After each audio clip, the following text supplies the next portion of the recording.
Good morning, everybody. Welcome to the Don Lemon Show. This is Hot Topics. We're so glad that you could join us this morning. And boy, do we have some hot topics to discuss with you this morning. I got my audio up. We have a lot to discuss with you this morning. Some developing news. You can call it breaking or developing or happening now, whatever you want to call it, as it relates to the Tyler Perry lawsuit or accuser.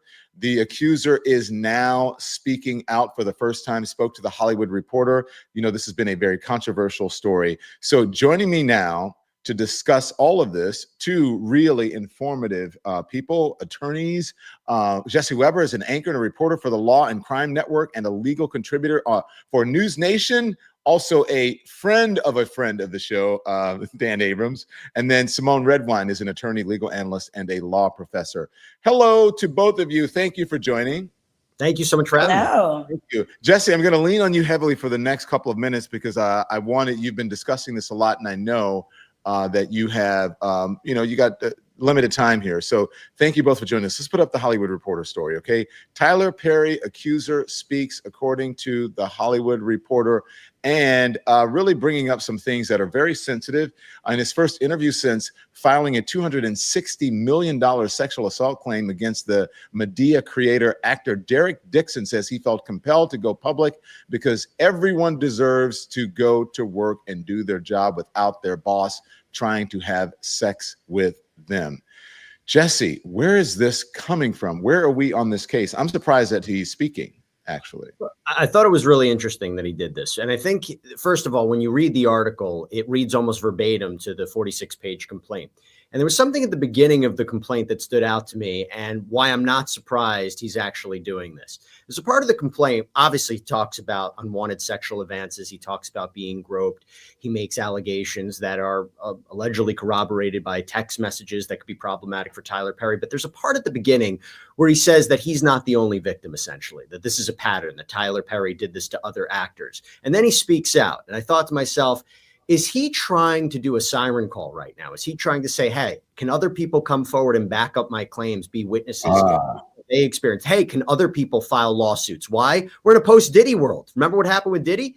Cassie Ventura filed her first lawsuit in 2023, and then there was a wave of lawsuits. And obviously, when you have more, you have to judge each one on the basis of what's being alleged, but could it help with settlement negotiations? Could it help him legally moving forward? And I do wonder, it is unusual. A lawyer would tell you, don't speak out, let the complaint do the talking, let us do the talking in the court of law. But I did wonder whether or not that might be an aim moving forward.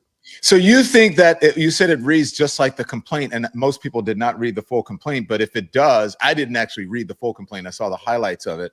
But there were some salacious things that have not been mentioned in the media. Is it too sensitive?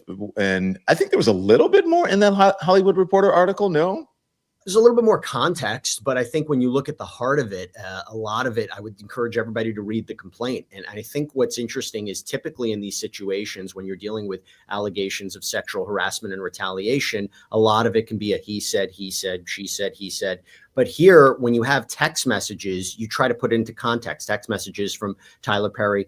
Derek, why don't you text me more? Why did that photo make me jealous? What will it take for you to have guiltless sex? Now, the issue is you are dealing with a power imbalance, which is why it's always problematic for anyone in the workplace to get involved, whether this was consensual or not. There's a power imbalance. Tyler Perry was his boss. He was producing the show that he was working on, The Oval. I think he did about 85 episodes or so. And that's what complicates it. And obviously we're in the early stages. I believe Tyler Perry's defense came forward, his team came forward and said that this was a scam, that Derek can move forward with him and was creating a relationship with him to take advantage. So I'm curious to see what their narrative is. And yes, these are only allegations at this point. We'll see where it progresses. But there was a lot in that 46-page document. Well, he said he thought about it for a while, and this went on. It's interesting. And look, I'm just going to say things here that may be a little bit controversial. This is not what I believe, but this is what people will report and what they say. Why didn't he go forward sooner, right? Why didn't he go to law enforcement sooner? And I'll talk to Symone about that right after I finish with Jesse. Why didn't he go sooner? And that was in the Hollywood Reporter. And he kept going back to the house after being invited several times. Same thing with Cassie and those guys. Why did they continue to go back? And then, this is a Hollywood Reporter thing, but also in the New York Post as well, they have a story up. It's saying there was fear that it was going to be the R word, right? Rhymes with grape, that he was worried that claims he feared the mogul was going to do that to him after his advances. He wasn't stopping. So that's what the public is going to ask. Why did you keep doing it? Were you surprised by any of the revelations that were in there about how many times this allegedly happened over the years and why he didn't move forward because he was worried about his career? And I think he said in that article, Jesse, if I was just in a regular job, I would have gone forward. But this is something that I'd worked for years, and you just can't get a role, an extended role on anything, a sitcom or a drama or a television series like this. It happens very rarely for actors. Don, you raise a number of questions that are going to be brought up during the course of this case, and you can't have this case without Derek taking the stand. It's going to happen. If it goes to trial, he's going to have to take the stand, and this is exactly what Tyler Perry's attorneys are going to question about. The counter argument to that would be, you're dealing with Tyler Perry. He's one of the most powerful people in all of entertainment. And if you have somebody, and it kind of reads very similar to what we've seen in other instances, where he's heading up this production, you're making money, you're on a big show. What can you do to push back? And there was this allegation in the complaint that Tyler Perry had told him, you need to tell me no in a more strong fashion. You need to be more vocal about it. And the idea that he was also, Tyler Perry, according to Derek, that he was basically holding out this career opportunity in front of him, that he pitched this show and he was interested in it, but the details of how he was going to move forward with it were murky. So again, that's why one of the allegations is quid pro quo sexual harassment. I just had to keep on doing this, or I had to keep on accepting it. And I have no experience in the workplace. I didn't know how inappropriate these messages were. Maybe this is what just Hollywood is like. And I will just tell you real quick, and we saw this in the Blake Lively, Justin Baldoni case, just because we're dealing with a movie set or we're dealing with Hollywood, treat it the same way it's like an accounting office, okay? The same principles apply. Sure, you're dealing more with intimate moments and you're dealing with creative liberties, but at the same time, treat it like an accounting office. I mean, the same principles apply in terms of what you can and cannot say to people in the workplace or do. And I think that these are going to be fair questions about why he didn't move forward. Was he leading Tyler Perry on? How was Tyler Perry supposed to know this wasn't consensual? But at the same time, the power dynamic and the work dynamic doesn't change. Mm-hmm. In a statement, Matthew Boyd, a lawyer for the 55-year-old mogul, meaning Tyler Perry, called Dixon an individual who got close to Tyler Perry for what now appears to be nothing more than setting up a scam. Tyler will not be shaken down, and we are confident these fabricated claims of harassment will fail, Boyd said. Usually in these cases, what they will say, this is very strong, as it was, when somehow they were trying to implicate Jay-Z in the Diddy situation. His lawyer and Diddy came out very strong, and that was knocked down. But usually people will say, especially if you're a big name like this and you're as powerful as Tyler Perry, usually, Jesse, they'll say, look, we're not going to litigate this in the press. Tyler, we're looking forward to our day in court. And that's usually the blanket statement that they put out. But we are not in that territory anymore. It seems like people are speaking out and they're fighting and trying to defend themselves more than before. I guess social media may have changed the game, but usually it was just, we don't want to add fuel to the fire. Just make one statement and just be done with it. But this is different, it appears. Well, look, anytime anybody makes an allegation and it gets publicized, and we're looking at the Hollywood Reporter, people will assume it's all true.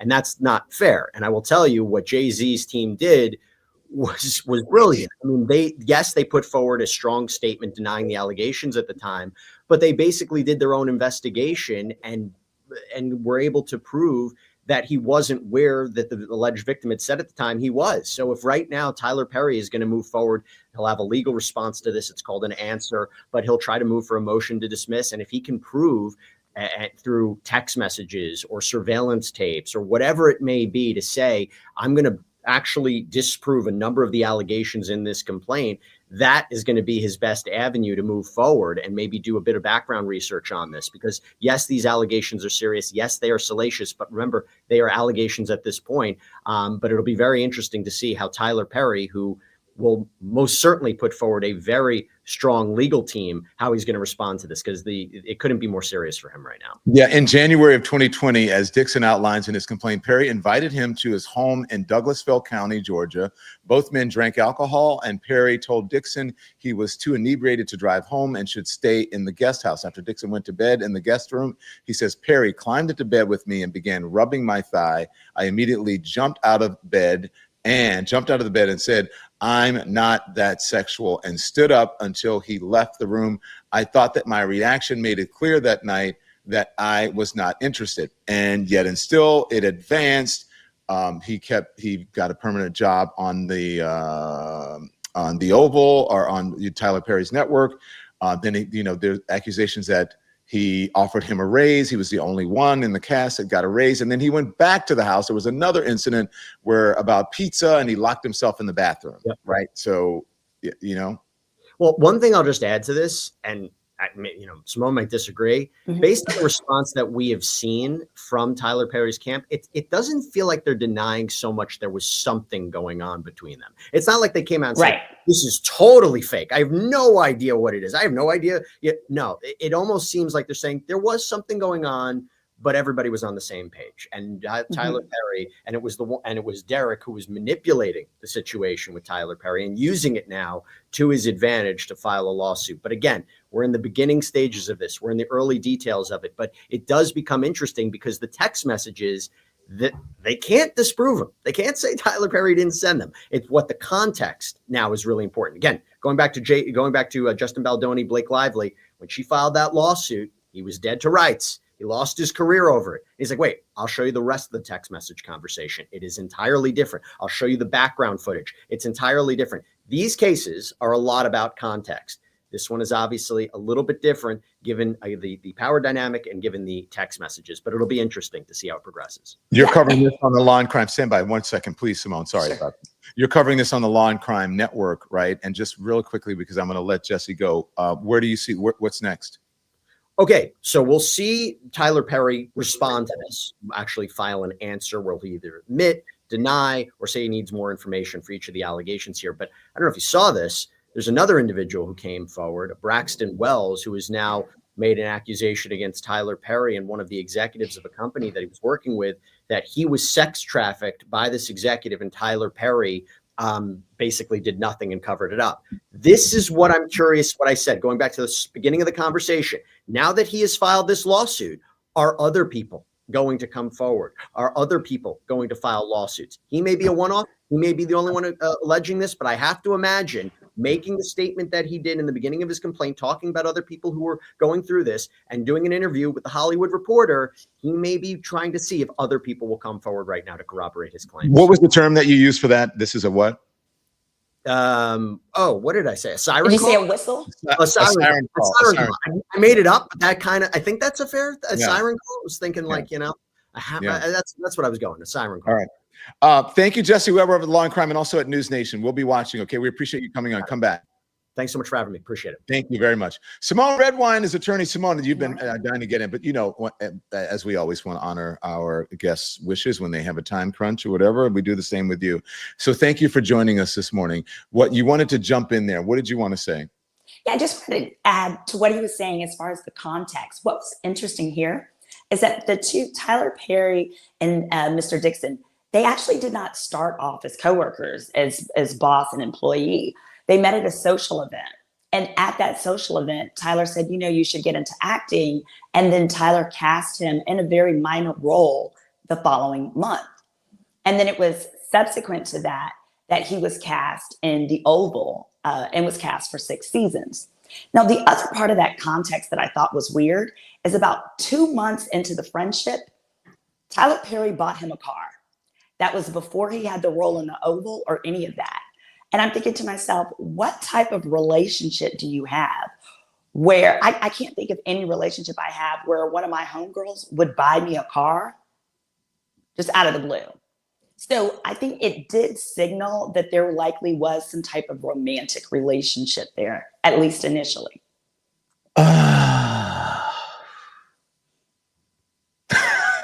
At Come on. Are you buying somebody a car, Don, who's just your bestie, just because they're your bestie?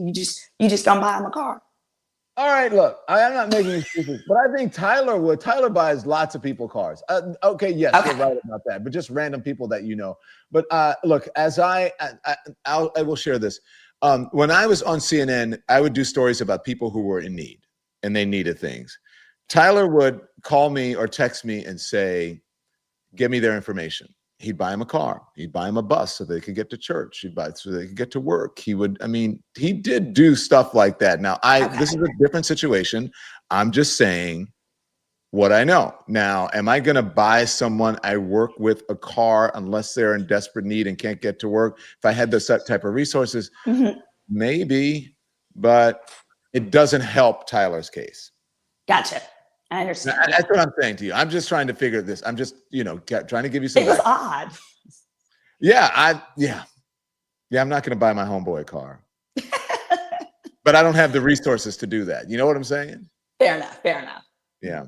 What do you think of this complaint when you read it? And, well, excuse me, not the complaint. We talked about that. What do you think of the Hollywood Reporter story, when you read it? So I noticed that with the story, I agree with Jesse that it was verbatim. It was almost verbatim, consistent with the complaint. And then when I read further, they stated that this was an email interview. So they merely emailed him the questions, and I'm pretty sure his lawyer drafted the written responses. So it seemed very mechanical, but it also seemed like absolutely wants to use this speaking out as an opportunity to see, hey, are there any other victims that maybe want to join my lawsuit or also want to make claims? Because if we all come out together, perhaps I have a larger likelihood that people will believe me. That was exactly kind of the sentiment that I received. And consistent with it, he also referenced in the petition that there was another actor that had previously had a secret settlement with Tyler Perry. And then there was the third gentleman, Braxton Wells, who was also an actor on The Oval. And Braxton Wells recently came out and stated that it was an executive of Tyler Perry's, and had a settlement with him. Braxton Wells actually showed that there was an NDA and that he was paid, I believe it was $500,000 to settle that one. So what it is sounding like with these two different alleged victims is that with Mr. Wells, the second alleged victim, when he heard how much money that Mr. Dixon is going for, the $260 million, he literally wanted to hire the same attorney to see if he can get his settlement agreement that was only $500,000 set aside. Oh boy. Mm-hmm. Do you think there's going to be more? Did you seen that? Someone said there. What did they say? I think Tyler had a crush on him, and that's what it reads like. Now I don't know. You don't know in all of these things, and you don't know what you're reading because people do make up things. And again, I'm not making excuses for Tyler Perry, but just there's so many things that come into play here. Outing someone. What's the motive of the accuser? When I read this, here's my honest opinion. Okay, everybody, and Symone, here's my honest opinion. All right. Okay. When I read this,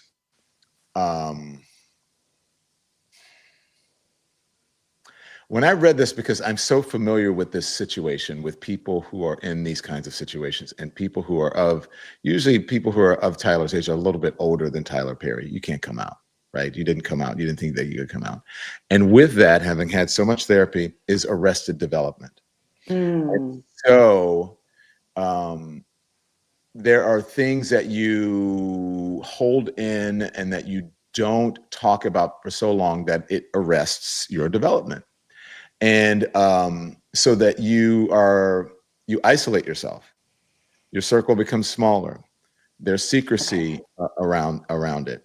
And so when you meet someone you may like or a friend, you kind of overdo it. And it's almost like a childhood, like you're having a friendship with a child. And so you want to give everything to them. And so I'm not denying that he may not have had a crush on this guy or the other things, but as I'm reading this, it sounds like arrested development to me. It sounds very kind of childish. Like a bromance, but a bromance from junior high school.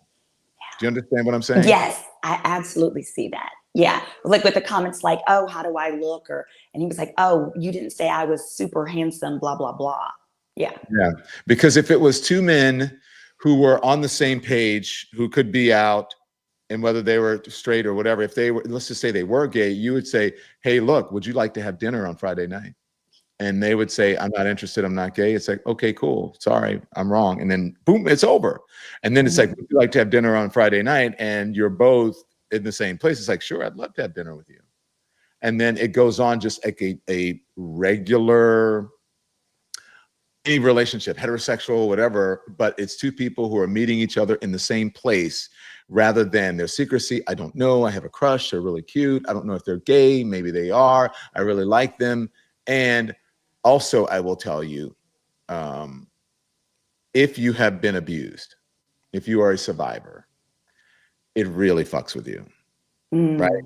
And you perhaps have behavior that you, unless you're aware of, that you are sometimes you are exhibiting some of the behavior that your abuser has done to you. Okay, so we'll talk about that. You have heard. Okay, so that's absolutely. We're going to be real on this, Symone. We're going to be real on this. Yeah. So, is Tyler Perry gay? That's what everyone is asking. Is he gay? I don't want to out him, but I will tell you that he has talked about that, and he has talked about abuse before very openly. So I feel that I could share that. Let me get this ad break in, and then Symone, we'll talk on the other side. And I'm going to show you some other things, you and the audience, some other things, and we're going to get real candid in this. Okay. All right. So, support for the Don Lemon Show today comes from BetterHelp. Wow, it's interesting that we're talking about this. Comes from BetterHelp.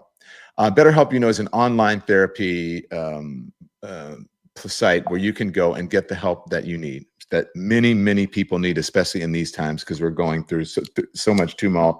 And, you know, I like to take the stigma off of mental health. And I also just like to be honest with people. I think that people have so many secrets now. Like, if you get rid of some of the secrets, you get rid of the baggage. If you let things out and you talk about it, you get rid of the baggage and the secrecy and the shame and all of those things that surround it, and the pretense, the fakery, all of that. Okay. So, and let's talk about what happens in the workplace, because you can have issues from the workplace. Workplace stress is now one of the top causes of declining mental health, with 61% of the global workforce experiencing higher than normal levels of stress. So to battle stress, most of us can't just wave goodbye to work. But we can start small with a focus on wellness, okay? So that's where BetterHelp comes in. As a matter of fact, I had a session with my therapist yesterday. It was over the phone, and I worked it within my schedule. Usually we do an hour, and I said, look, I got to do an interview. I have to do an interview. I had the mayor of Los Angeles, so I said, we can only do 30 minutes today. He goes, great. We'll do 30 minutes today, then we'll do 30 minutes later in the week. And I said, that's great.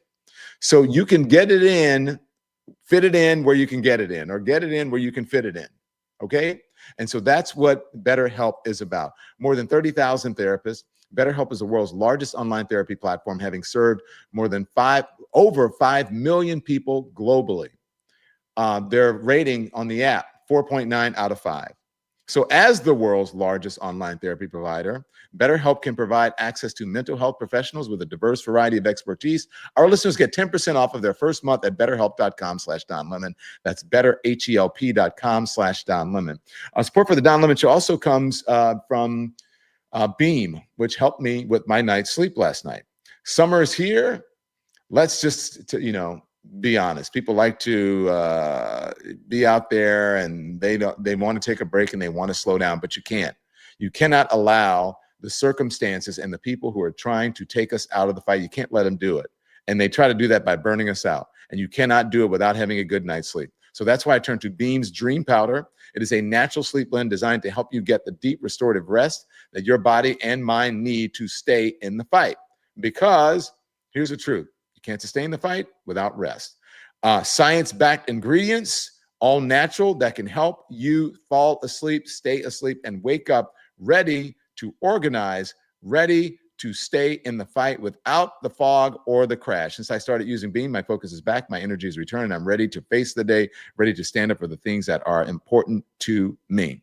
Okay, has improved more than 17.5 million nights of sleep for people all across the country. Right now, Beam is offering up to 40% off their best-selling Dream Powder for my listeners. It's a limited time offer and the perfect way to overcome that exhaustion and stay in the fight every day. Go to shopbeam.com and use the code LEMON at checkout. So that's shopbeam.com/lemon. Use the code LEMON for up to 40% off. Sleep well, wake up ready. The fight continues. We appreciate our sponsors here on the Don Lemon Show. Back now with Ms. Attorney Judge Symone Redwine. Okay. Thank you. Let's go deeper, shall we? Yeah, absolutely. So Tyler Perry, we played this. This is his cryptic response, but pre-allegations, I guess. Maybe I'm assuming, considering the context of here, that he knew something was coming, and so he posted this online. He's got the whole world in his hands. Got the whole world in his hands. Hey, I'm just sitting here on my porch just looking. What am I looking at? I'm looking to the hills from whence cometh my help. For my help, some of y'all know the rest. I just wanted to come on and just tell everybody, just be as calm as you can. And that was it, Symone. Don, that seems like that Arrested Development you were just talking about. It just really didn't seem appropriate for the heaviness of this civil lawsuit to either let your lawyers make a strong statement for you or zip it up. I just thought that seemed very tone deaf. But we don't know if it was about because it was so cryptic, right? That's true. But he knew that lawsuit had been filed. At that point that he made that post, it was very clear. It had been a few days, actually, since the lawsuit had been filed. Okay. So since we're talking about that, now there have been reports about Tyler being, his sexuality. And this is something that ran back in the day. This was years ago. This was an Aaron Magruder series. It was Boondocks. And there's a character on there called Winston Jerome that was in, the vein a la Tyler Perry, an entertainment industry mogul, whatever, surrounded himself with beautiful men, blah, blah, blah, blah, blah. So this was back in the early 2000s, I believe, like 2005, 6 or whatever. Okay, I'm going to play it. It's a little bit long, but roll it. Okay, Robert. Again. My Duke. That's it! Breathtaking. I remember when I sat down to write my first play. I asked Jesus, will you co-write with me? And he said yes. And I told Jesus, I want to write plays for women. What do women want to see? And Jesus said, sexy men. Since that day, I've searched the world for the sexiest black men alive. And I found them. My shirtless men. And Jesus was pleased. I didn't know religion worked like that. Then I asked Jesus, how can I further spread your message on earth? And he said, cross-dressing. And so I put on a dress and a wig. And Jesus was pleased. With that dress, that wig, and these beautiful muscular gifts from God, I have built an empire. And soon, I will crush Ice Cube, and my supremacy of Black Hollywood will be complete. Ice Cube? We don't allow just anyone on this journey. Have you accepted Jesus Christ as your Lord and Savior, Robert? Yeah, I guess. Get on your knees, Robert. Ow! On your knees, Robert. Okay, damn, you got big hands.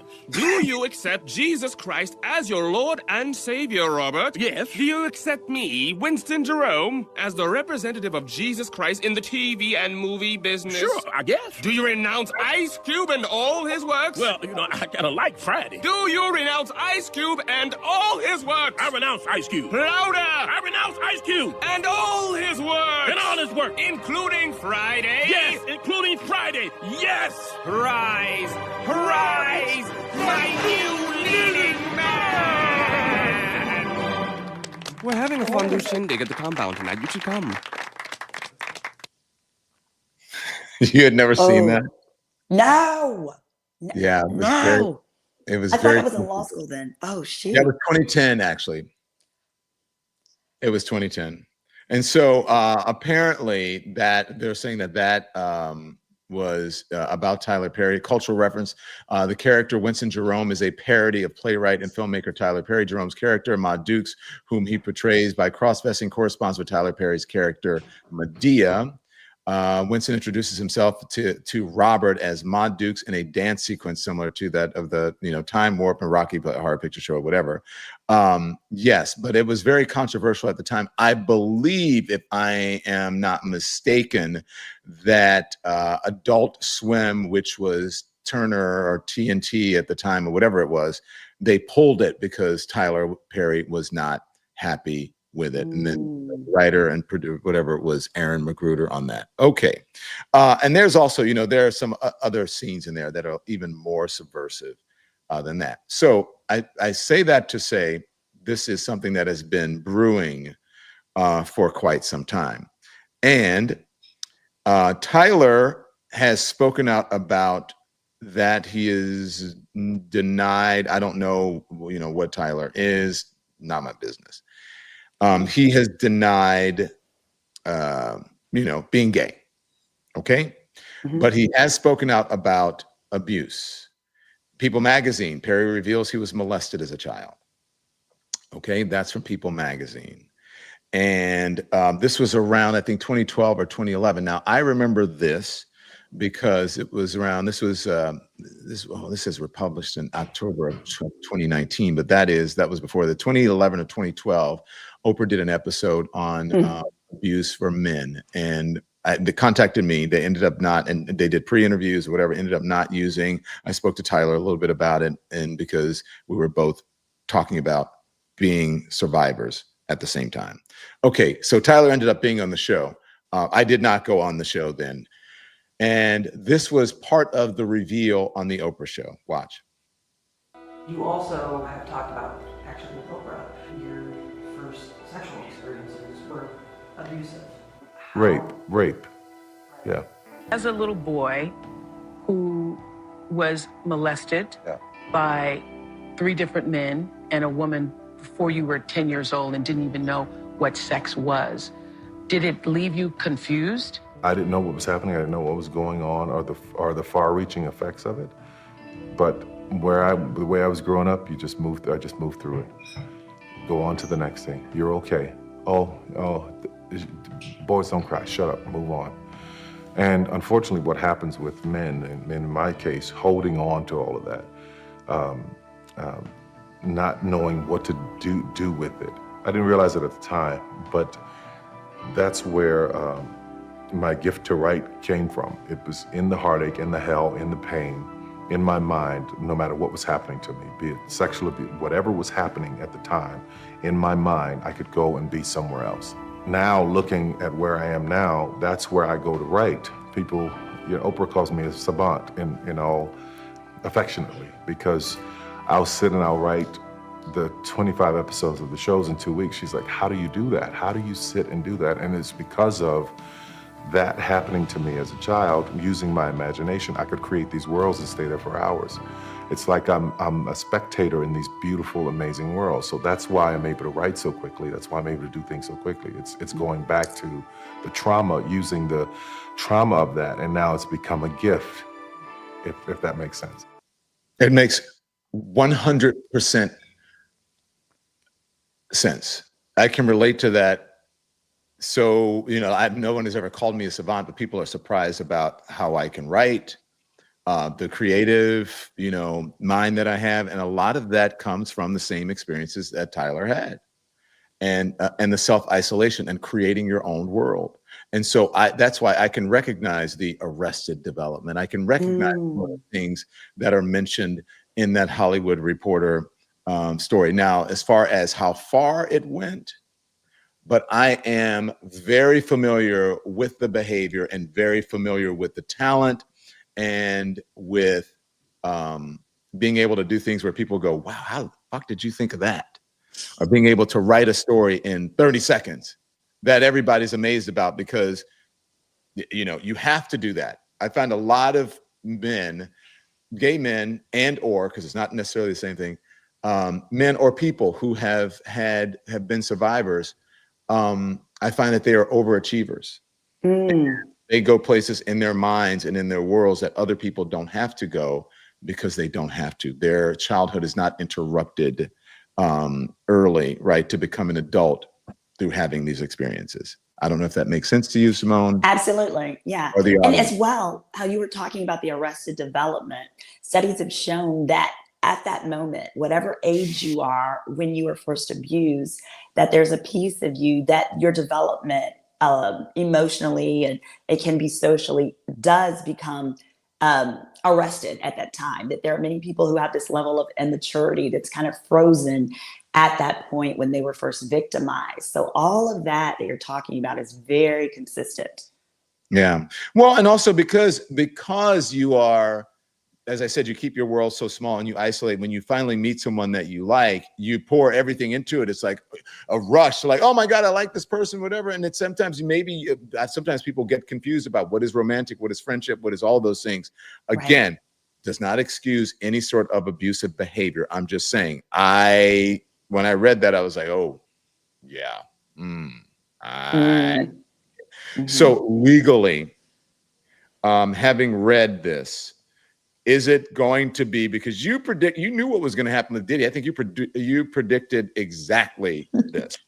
Yeah, we even had the timeline for how them is this coming up with the verdict. And by the way, I have to say, I hate to see this happening to Tyler. I love Tyler. Let me just say that. I hate to see it. This is my job. I have to report on this, because this is what I do. I hate to see, especially a Black man. You know what I mean? Symone, are you there? Absolutely, I'm here. Yeah. So now what? Is this going to be hard to defend, considering what you read? So there's two major different issues. Legally, it is not unlawful to have a relationship with your boss. The issue becomes, did it become quid pro quo, where you had to do certain things to keep your job, or if your progression was suppressed if you didn't, continue the relationship. Here, one of the factual areas that I could see Tyler's team is going to fight about is that it appears that throughout the years of this relationship, he continued to excel. And I could see that factually, they could even argue that he was treated better than other cast members on the cast. He got a raise when others did not receive a raise. Tyler then purchased the right to produce one of his, like a concept for a show. Tyler purchased that, and then part of the argument was that he purchased it, but he didn't do anything with it. Well, if no one else was out there trying to purchase it, that doesn't necessarily mean that he's trying to suppress you. So there's some facts in there that don't necessarily show, and it can go either way right now with what we know. But the second really major issue that Mr. Dixon has is the statute of limitations has passed for the major things for what he's complaining about. Oh yeah, but here's the tea. As I'm reading this, I see that it's filed in California, but everything that's occurred in Georgia. And Tyler Perry's studios, the production, all of that was in Georgia. I looked it up. He's a resident of California. Well, in Georgia, probably, yeah. Yeah. But, Tyler Perry is a resident of Georgia. The actual, the alleged assaults all happened in Georgia. And that statute of limitations is 2 years. The last physical issue that occurred happened in 2021. We're long past that statute. However, in California, the statute is still valid. So it's looking like, and what I can see is that Tyler Perry's team is going to argue, hey, Your Honor, first of all, we have no business fighting this in California. This needs to be transferred to Georgia. And then in Georgia, you've got the statute of limitations that's already passed. Even for what's that? Even for civil? Even for civil, it is 2 years. It's for these types of issues. But in California, it's still valid. California is much longer. I believe it's 6 years, or it's a lot longer because they've got some special laws there. Also, in California, for sexual harassment and the things that he's alleging here, only 9 of the 12 jurors have to agree for Mr. Dixon to get his $260 million. 9 of the 12, versus in Georgia, all 12 must agree in order for him to win. So we've definitely got a court venue issue, a jurisdiction issue. So this is, how long does this last? Because litigation lasts for a long time. Oh, right? it sure does. Yes. And yes, so yes. this is not going to play. This is going to take a while to play out, right? It definitely is. And also, the physical acts that were at issue, all of those, as I mentioned, the last one was in 2021. The most recent thing that happened was simply that he quit the show in 2024. And at that point, it was just text messages that he alleged were taking place, and that those were the components of sexual harassment. That's valid. That can absolutely be the case. However, in Georgia, he has 6 months. He has 6 months to report that in Georgia. And it looks like throughout Georgia, he waited too long to bring his claim. But if the California courts will accept it, there's a chance that he could pursue them there. In the court of public opinion, I think Tyler's winning. Because I see people, this is just me, my own scientific survey. Oh, it's a setup, it's a scam. Tyler's wealthy. They're always bringing black men down. A lot of that's true, but we don't know in these cases, right? Because remember, the public sentiment as well was with Justin Baldoni. They're still fighting it out, but what's her name again? Blake Lively had some wins, right? Same thing.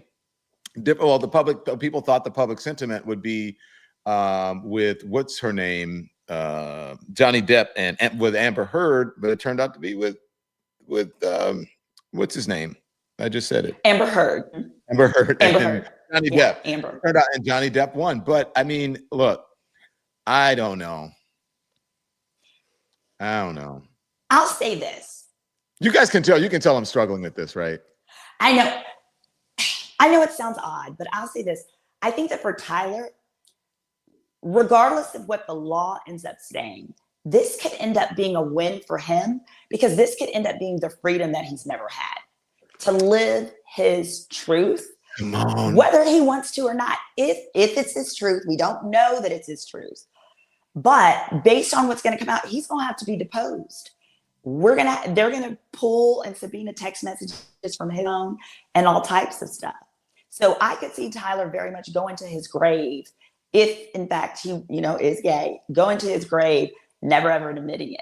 But this may be the case that liberates him. Let me tell you, just preach on it, because as I was getting dressed this morning, I was thinking the same thing. I was like, well, how am I going to do this story? I don't want to do it, but it's in the news. This is hot topics. And really, I know people are going to say, well, you don't have to do it. Well, this is what we do. This could end up being very freeing for Tyler. Take the shackles off. Tyler, take them off. Take him off. If you're gay, come out. Just say it. It's a public love.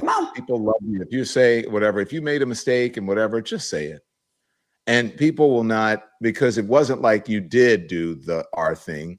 And you could end up helping more people, especially more young men, Black boys, just then you even realize that going through this behavior, going through things like this, and even, look, maybe none of it is true. I'm just saying, if even part of it is, just do it, Tyler. I got you. I don't know if that doesn't mean anything. Yes, but we got you. I don't know yet. I got you too. Absolutely. You know what I'm saying?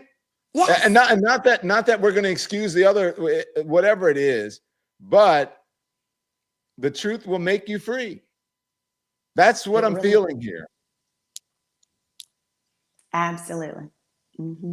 And I think that's the sentiment too, that it sounds like that could be the sentiment his lawyers were insinuating, that this was some form of perhaps an extortion or so forth, because they know how private of a matter this is. Mm-hmm. And likely said, hey, we won't come out, we won't be public if you pay up this amount of money. Otherwise, we're going to tell the world who you really are. Because they're trying to shame him, right? Yeah. They think it's gonna, whatever. And if he just comes out and does it and he says, I'm not shamed, and he wins. Whatever, he wins. He wins. He wins.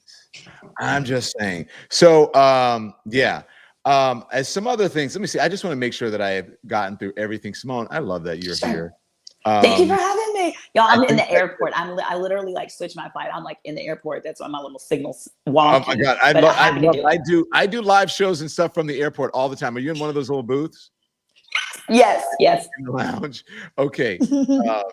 Can we talk about, I want to talk about with Symone, Nicki Minaj and Jay-Z have a beef going on. This is Hot Topics, guys. We're going to get back to the other hard news. Don't worry about it. We got live at 5 and we got some other stuff that we're going to talk about. But this is Hot Topics. This is Hot Topics a la Wendy Williams. We're not being as messy as Wendy, but we're giving you something other than, I think that sometimes we need a break from politics and Trump and tariffs and war and all that stuff. It's like, okay, let's just talk. And some people were like, well, this is not why I come to this. Well, we'll get back to it. Not to worry. Okay, stand by because I'm going to get to that. You are really hot on this story and you have some juicy information about Jay-Z and Nicki Minaj and their beef and what is happening with that. Okay, so before we get to that, let's just get an ad break in. Support for the Don Lemon Show comes from the Wild Alaskan Company. If you want truly good, tasty, sustainable seafood, fish, nutritious fish, tasty, then you need to go over to and order on the wildalaskan.com website. Go order it. It is delicious. We do it all the time. It is healthy. It is sustainable. It's not only good for you, it's good for the earth. Wild Alaskan Company is the best way to get wild-caught, perfectly proportioned, nutrient-dense seafood delivered directly to your door. So trust me, you haven't tasted fish this good. I love it. I eat all of it. You know, I have my favorite. I tell you about it all the time. 100% wild caught, never farmed. This means there are no antibiotics, no GMOs or additives, just clean, real fish that support healthy oceans and fishing communities. Their fish is frozen off the boat to lock in the taste, the texture, and the nutrients like omega-3s. Wild caught from Alaska, every order supports sustainable harvesting practices, and your membership delivers flexible shipments, expert tips, and truly feel-good seafood. Okay? So not all fish are the same. Get seafood that you can trust. Go to wildalaskan.com/lemon for $35 off your first box of premium wild caught seafood. That's wildalaskan.com/lemon for $35 off of your first order. Thanks to the Wild Alaskan Company for sponsoring this episode. Support for the Don Lemon Show today also comes from the Freedom from Religion Foundation.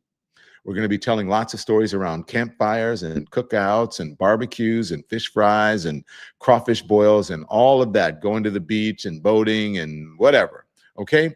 But there's one group that's trying to take over those conversations and trying to change the whole narrative and the whole story, claiming that the U.S. was founded as a Christian nation and pushing their religion into classrooms, courtrooms, and even your doctor's office. In Arizona, voters just protected abortion rights in the state constitution, but politicians are trying to undermine it anyway. Texas is pushing bills. They're trying to get the 10 Commandments into every public classroom. Seriously, they're doing that. This isn't about personal beliefs. It's about power. And it's all happening under the banner of Christian nationalism. That's where the Freedom from Religion Foundation comes in. They have been defending church-state separation since 1978 in the courts, in schools, and wherever religion tries to take the wheel. If you believe government should serve everyone, not just the religious right, join them. Go to ffrf.us/freedom or text my name, Don, to 511-511. Become a member today. Join us and go to ffrf.us/freedom or text Don to 511-511 now, because the only story that should run this country is ours, not theirs. Text fees may apply. Thank you so much to all of our sponsors. Okay. Back to Symone Redwine. Symone, let's put this up. This is from Complex Magazine. Minaj claims that Jay-Z owes her $200 million. What is going on with this? What is this? That's what I said. I was like, I can't see Jay-Z owing anybody that much for anything. Also, where is the lawsuit, honey? If somebody owed me $200 million, I'm not going to be tweeting about it. Okay. I'm going to be getting my courtroom attire all situated because we got to have a hearing. Yeah. Okay. Nicki Minaj claims Jay-Z owes her $200 million. Says people who call him Hov will answer. Hove will answer to God. The rapper said Jay remains in her top 5. Keep scrolling. It's from Jelani Turner Williams over at the Complex. Okay, Nicki Minaj called on Jay-Z to pay up during a rant on X, formerly Twitter. This is how she went on a Twitter tirade. She often does, whatever. After weeks of dating the rapper and media mogul, on Tuesday, July 8, Minaj continued her recent claims that Jay-Z owed her millions of dollars for her stake in Tidal. Upon launching the music platform in 2015, 15 artists, including Nicki, Beyonce, Rihanna, J. Cole, and Ye, were gifted 3% Tidal equity when it was worth $56 million. Okay, so they sold it in 2021 to Jack Dorsey, who owns Square. They sold it for $302 million. Minaj and the other celebrity owners reportedly kept their stake after the sale. The rapper has said that she was offered $1 million for her share of the company, not the around $9 million, 3% of $300 million that would come if the company was valued at the price of the Square sale. Okay, so what? Girl, first of all, she waited way too late. The math ain't mathing, okay? And the law ain't convicting, okay? The law ain't convicting, the math ain't mathing. So first of all, let's be clear about this part. She gets the 3% in exchange for nothing. Usually, if you're going to get 3% stock, it's because you paid for it. Here, she just simply allowed them to use her name to say she's one of the celebrities who has their music on Tidal, right? She would do some posts perhaps over the years. Mm-hmm. But they offered her $1 million. But let's be clear, she's upset with Jay-Z, but it wasn't Jay-Z who was going to be paying her. It would have been the sale, and that sale would have been by Jack. So that's where you get your lawyer. Jack Dorsey. Yeah, it's not Jay-Z. Don't owe you no money, honey. Okay, so let's look at this. Is what she tweeted, right? And this is the rant that. So she said, "I hope the money stolen from my tour." But there's one before. What is the one that she did before? I think you may have put it up earlier. There's another tweet, right? Is there another tweet? Yeah. We have calculated about 100 to 200 million so far. Jay-Z called me to settle this karmic debt. It's only collecting more interest. You still in my top 5 though. Let's get it, nigga. That's what she says. And anyone still calling him Hove will answer to God for the blasphemy. Girl, Okay. what? Right. And then what's the next one? The next tweet is, I hope the money stolen from my tour was hidden really well. I'd hate for there to be money laundering, embezzlement, etc. Now, what is this one? Does this have anything to do with Jay-Z? What is this? No, from her tour. No, this was just be regarding the 3% stock. So that must be a separate. Is Nicki all right? No. She needs a Snickers or some sleep or some water. I'm not really sure which. So tell me, what is this money stolen? Go on, sorry. All right. So I think she feels that money that perhaps that from the sale, Jay-Z received what would have been a portion of her share. So the 1 million offer, perhaps the rest of that money went into Jay's pocket. Here's what she's missing. She kept her shares. So all that happens when there's a sale, they say, hey, this is how much we'll buy your stock from you at. Or if you say no, then you simply keep it. She still has her shares. So you don't get to not sell, keep the shares, and then say, but they're worth this much more. Okay, if they're worth that, sell your shares today and go get it. They're not worth that. There is no version of her 3% equity equaling 100 million. That would give a valuation far beyond. As of now, at the absolute most, the company would have the same evaluation as back then, which would have been $600,000 at the time of the sale. But Tidal has gone down substantially. They're actually no longer part of the public entity. They've gone down substantially. So in other words, her stock, whatever it was worth in 2021 at the sale, it's worth even less now. And that's what happens when you take the gamble and say you don't want to sell. So Jay-Z isn't who owes her anything. And Steve Stout went on the pivot. He's a producer that was also involved in this. And he actually stated that she never signed the contract. So she was given an offer, didn't sign the contract. And now she's talking about interest and what these shares could have been, all for shares she never paid for in the first place. Lordy. Give that baby a Snickers. I know. Who is she? Who is she before the Snickers? Do you remember when they did one with Betty White? It was so funny. Betty she was so hilarious. Absolutely. That's all it is. She needs a babysitter and a Snickers. And babysitter. And look, I'm not even saying she might need a 120 life. So, which is my. There you go.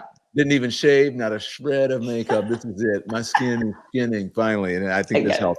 Okay. So look, all right. So this thing with Jay-Z, obviously nothing. She hasn't really filed a suit, right? So this is all just. Oh, yeah. That's the other thing, Don.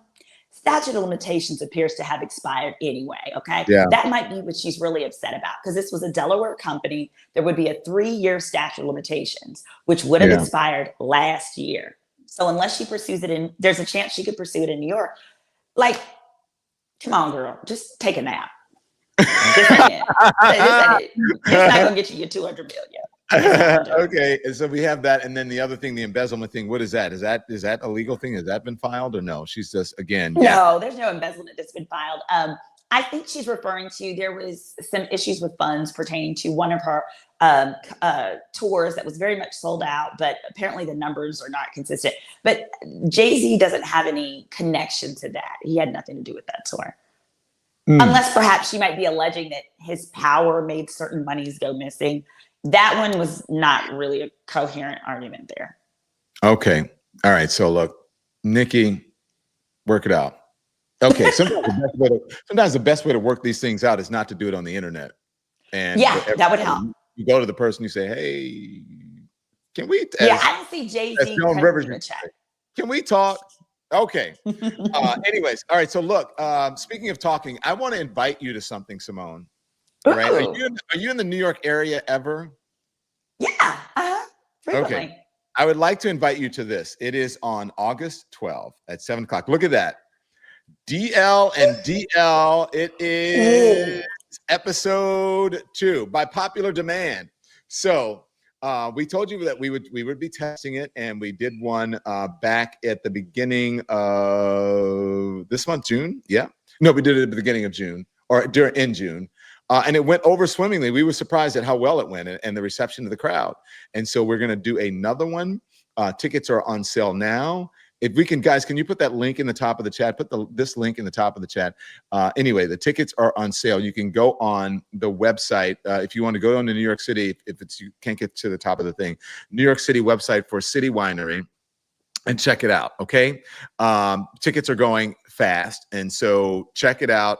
Because maybe we'll add another show, maybe we won't. But the last one was sold out, and people were asking, how do I get to it? How can I get in? And they couldn't, okay? So I'm telling you, don't wait.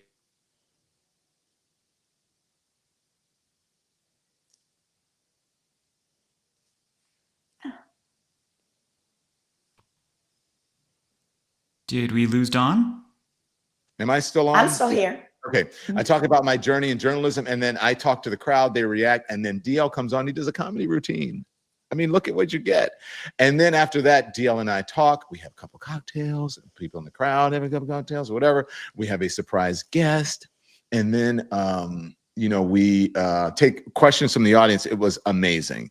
So we're in New York again. We're going to try to take it around the country, but there it is. It should be in the top of the chat. So you can click on that, and I will just make sure, is it pinned up there? Put user. Yes, it is. Okay. And so you can, there it is. So it's in the top of the chat. So go check it out. Also, for the folks who are in the chat who are saying, I love the hat, you can go to the Don Lemon merch store. And I know you want some merch, Symone. Look at our new, we updated our merch site. And so this is where this hat is on the merch site. Also the mug that I've been using this morning as well on our merch store.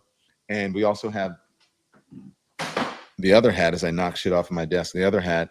And get your popcorn, because we're going to be doing more topics, and we're going to be talking, and I'm going to be eating from those popcorn things.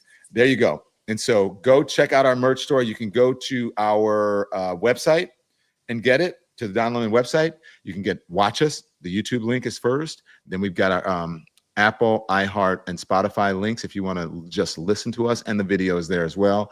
Also, you can check out our merch stores there and also on Substack, link to us. So it's all on donlemon.com. Or you can just go to our show page right here on your YouTube channel. If you're on YouTube now, go to the show page and then go over to shop, and you can go to the merch store and get that.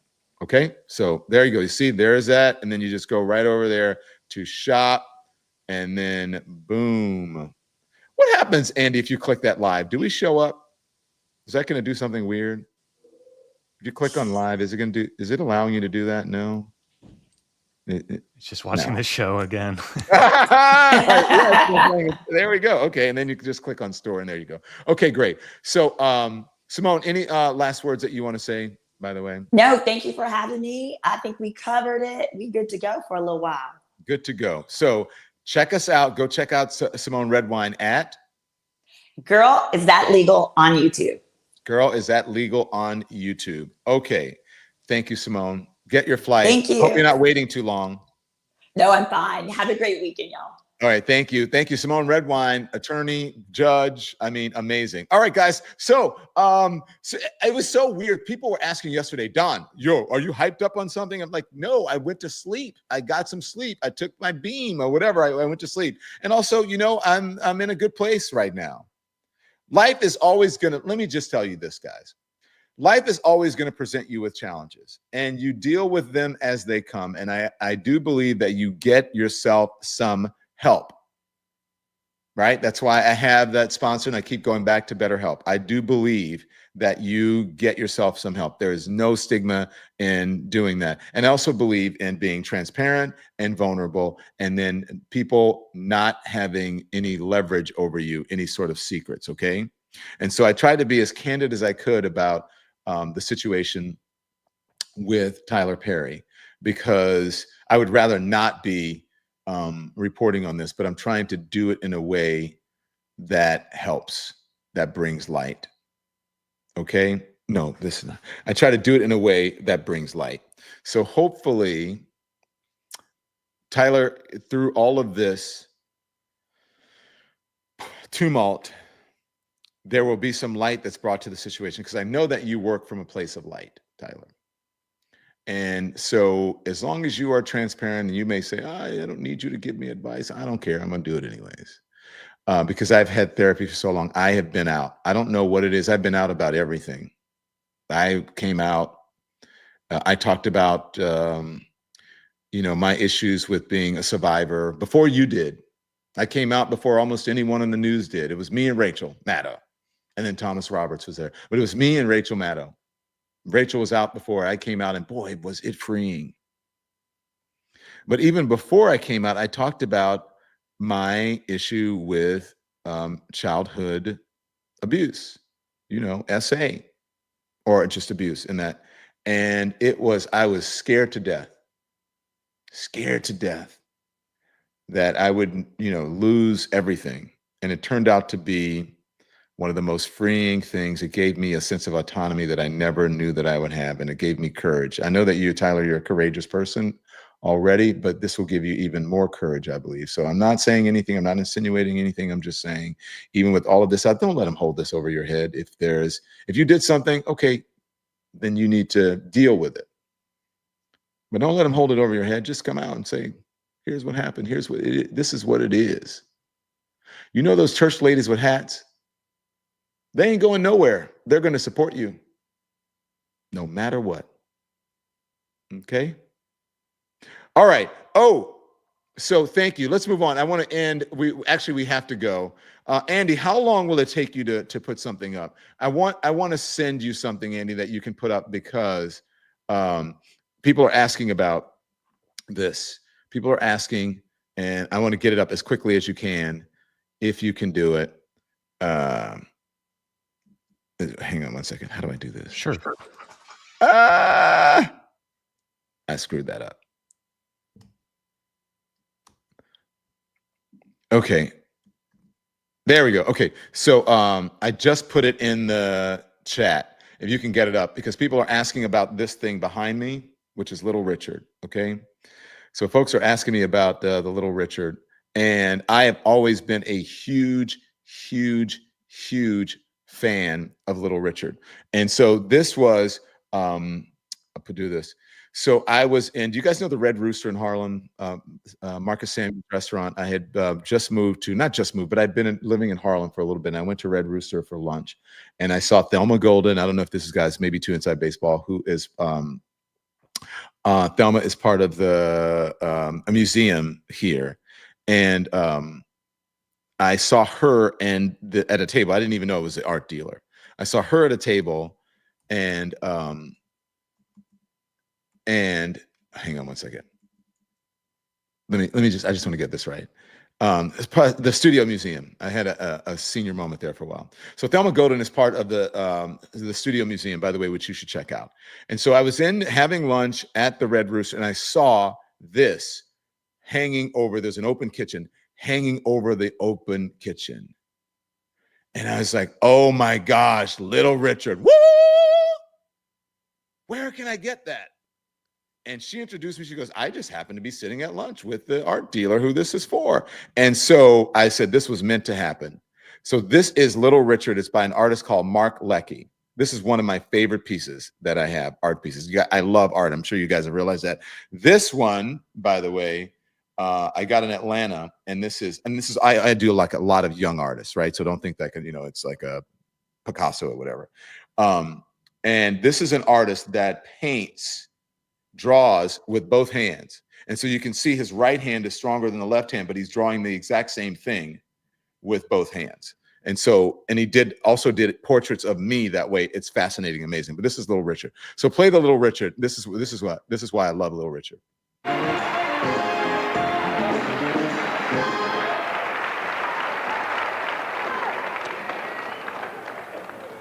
But I used to wear my hair like that. They take everything I get, they take it from me. He can't get that though. All right, now. Wait a minute, look at the hair. I used to hide Easter eggs in mine. Look at it. Now? Shut up. The nominees for the Best New Artists are Breakfast Club,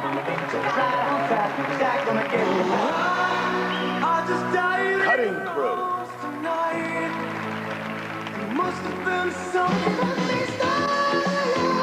Terrence Trent D'Arby.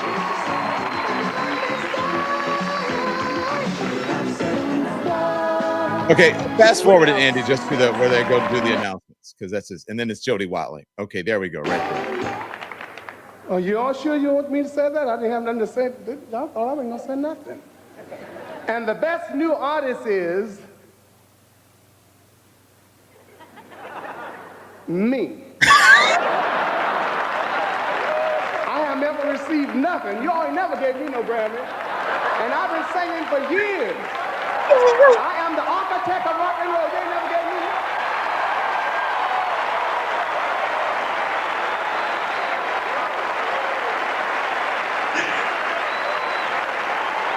And I am the originator. And I still say, woo! Okay, so let me tell you all this. You can stop it now. So thank you. All right, look, let me just say this. He is right. He is the originator, and I love Little Richard. And anyways, I think they went on to give him a lifetime, but everybody has copied Little Richard. And Prince is not a copy to Little Richard, but he is a copy of Little Richard. I mean, you don't see Prince right there? Come on now. You don't see a lot of rock and roll artists right there. Gender Benders, David Bowie. All right. He passed not so long ago, but should give him his flowers. All right, guys, that's it. We'll see you back here live at 5 today for the news, okay? And you guys know what I say. You can be informed without being inundated. Until we see you live at 5, turn the TV off. Thanks, everyone, for watching. Your support means the world to us. So make sure you hit the like button and you subscribe to our channel to make sure that you never, ever miss a video. We're live every day, 10 a.m. Eastern Time. We drop even more content at 2 p.m. Eastern and 5 p.m. Eastern. And if you want more Don Lemon Show content, we'd love for you to become a member of the Lemon community, where you will receive access to special community posts. You'll get exclusive content and members-only live shows. So head over to our channel page or click the join button on this video. Again, Thank you for watching. We appreciate your love and your support, and we